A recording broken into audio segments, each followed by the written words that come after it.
ونكملوا مع سلسله الوصفات الصيفيه. عم بالي كرهتوا الفلفل المقلي ولا مشوي ولا شكشوكه في هذا الصيف، جبتكم اليوم بن واسهل وصفه تاع فلفل محشي، ما تقليه ما تقشريه ما يطيب في الفور.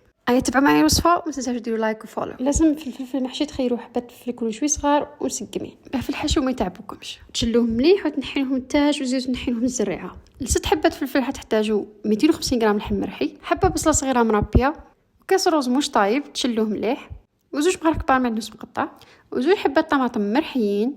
للتوابل تحتاجوا مرفه صغيره ملح فلفل كحل فلفل احمر، وهذا مكان خلطوهم مليح وزدت لهم زوج مغارف كبار تاع زيت زيتون. اذا ما كانش تقدروا تستعملوا الزيت عادي. بالنسبه للوصفه والمقادير راح نزيد نخليكم بالتفصيل مكتوبين تحت الفيديو.